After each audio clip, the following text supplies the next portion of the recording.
আসসালামু আলাইকুম এভরিওয়ান। অবহেলার শেষ মূল্য গল্পের 4 নাম্বার পর্ব। তো চলো বেশি কথা না বলে গল্প শুরু করা যাক।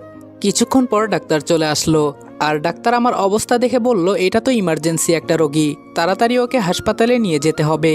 আমি ডাক্তারের কথার উত্তর দিয়ে বললাম, প্লিজ আপনি আমাকে এখানেই চিকিৎসা করুন, হাসপাতালে যাওয়ার মতো আমার সময় নেই।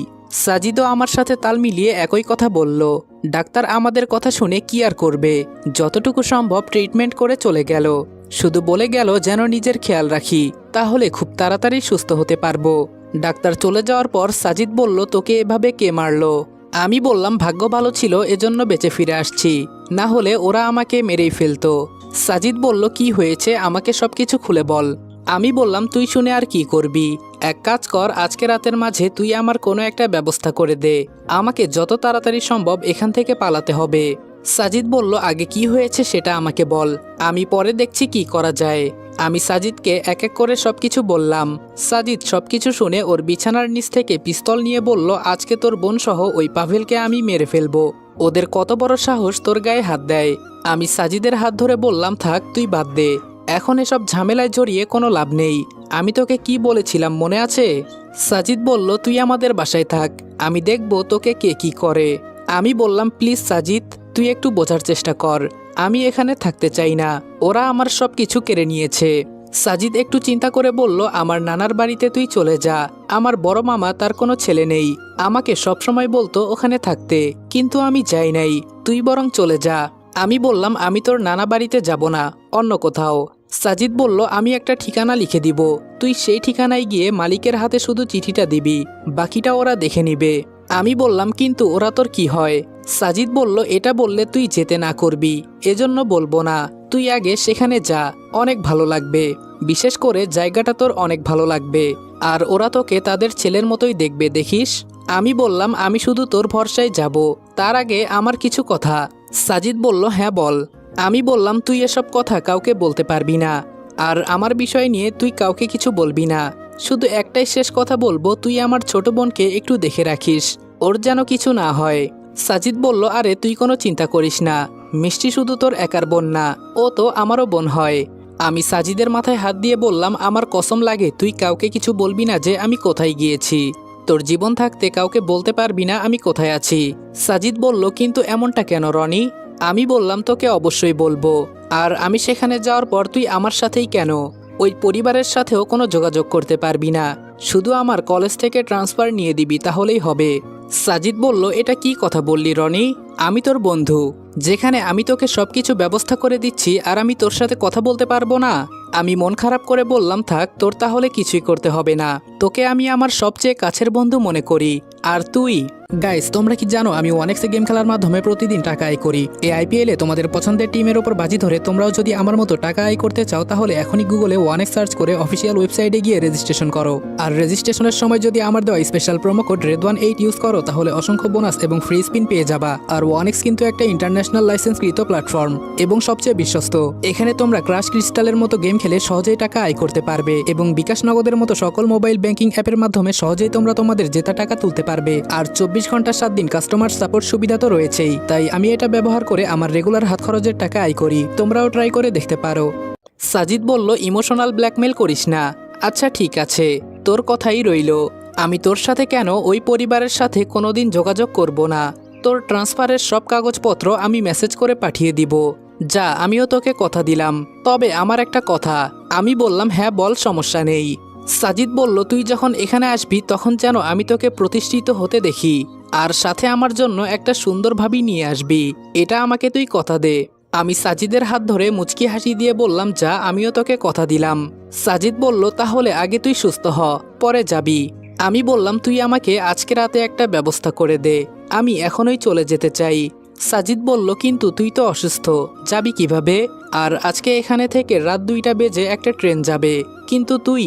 আমি বললাম, আমাকে সেটাতেই ব্যবস্থা করে দে, আমার চিন্তা তুই করিস না, আমি যেতে পারবো। সাজিদ বলল, রনি দেখ। আমি সাজিদের হাত ধরে বললাম, প্লিজ তুই আমার জন্য এটা কর, তোর আর কিছু করতে হবে না। সাজিদ বলল, আচ্ছা ঠিক আছে, আমি দেখছি কি করা যায়। আমি বললাম, আর একটা কথা বলি, আঙ্কেল আন্টিকে তুই একটু বুঝিয়ে সবকিছু বলিস কেমন, না হলে ওনারা চিন্তা করবেন আবার। সাজিদ বলল, সে তোর চিন্তা করতে হবে না, আমি পরে বলবনি, তুই রুমে শুয়ে থাক, আমি দেখছি কি করা যায়। এই কথা বলে সাজিদ রুম থেকে বের হয়ে গেল। কিছুক্ষণ পর আন্টি খাবার নিয়ে এসে বলল, বাবা কিছু খেয়েছো? আমি বললাম, না আন্টি, আপনি যদি খাইয়ে দিতেন খুব ভালো হতো। আন্টি আমার পাশে বসে বললেন, হা করো। আন্টি আমাকে খাইয়ে দিতে লাগলেন। আমি বলেছিলাম না, সাজিদের আম্মু আমাকে ওনার নিজের ছেলের মতোই দেখে, ওরা সবাই আমাকে খুব আদর করে। আন্টি চলে যাওয়ার পর সাজিদ এসে বলল, সবকিছু ব্যবস্থা করে ফেলেছি, তুই আরেকবার ভেবে দেখ যেতে পারবি কিনা। আমি বললাম, আমার চিন্তা তোর করতে হবে না, আমি তো যাবই।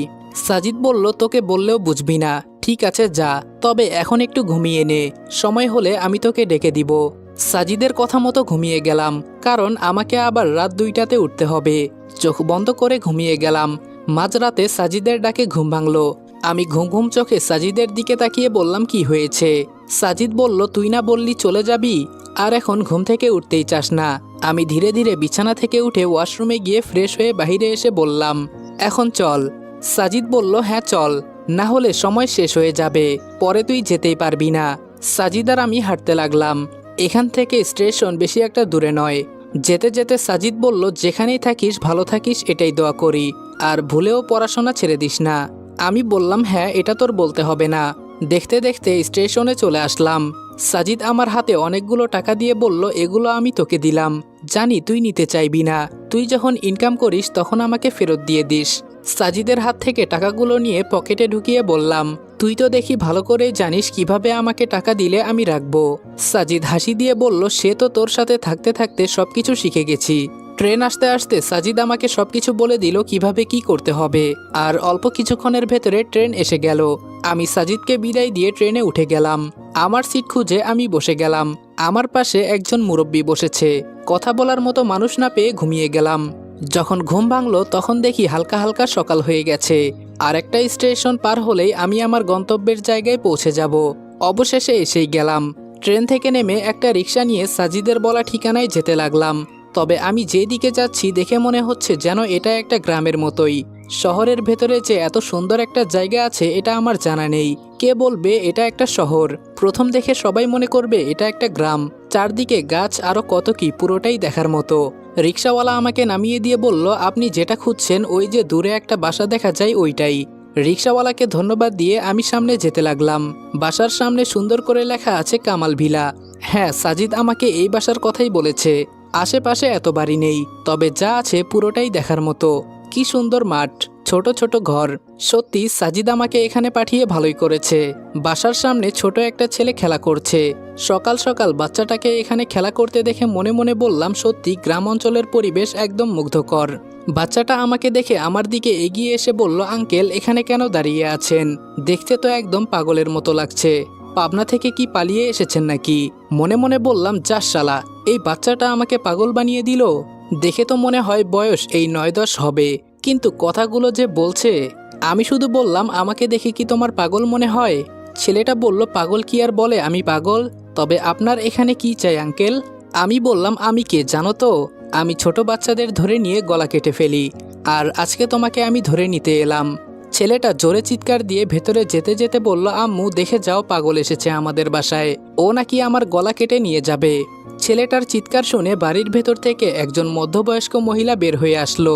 মহিলাটা ছেলেকে জড়িয়ে ধরে বলল, বাবা তুমি ভেতরে যাও, আমি দেখছি ও কে।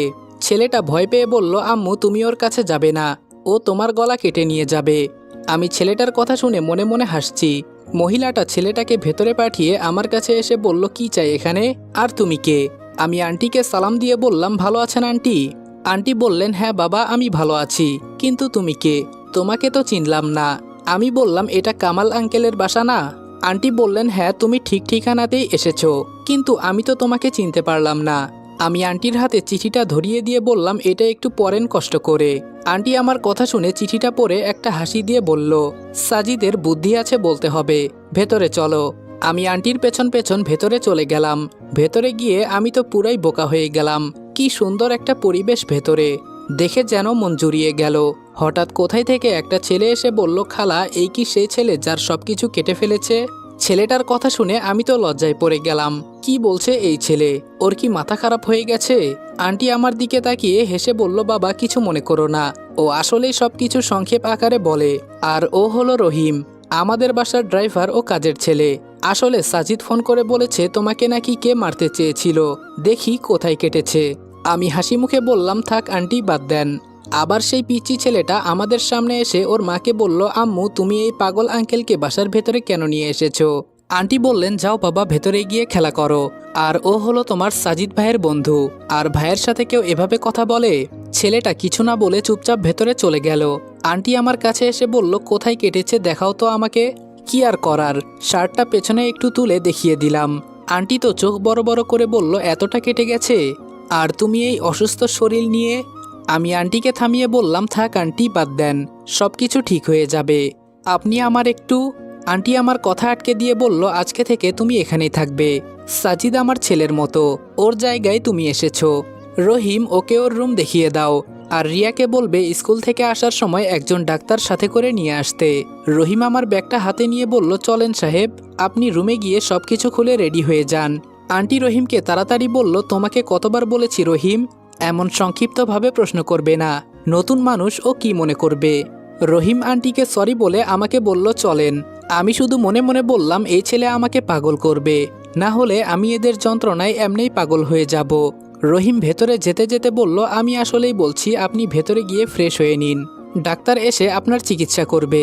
আর স্যার, আপনার নামটা? আমি হাসি মুখে বললাম, রনি। রহিম বলল, শুধু কি রনি, আগে পিছে কিছু নেই? আমি বললাম, আছে, তবে তুমি তো সবকিছু সংক্ষিপ্ত করে বলো, এজন্যই বললাম। রহিম বলল, যাক, তাহলে আপনি আমাকে খুব তাড়াতাড়ি বুঝে গেলেন। আর এটাই হলো আপনার থাকার রুম।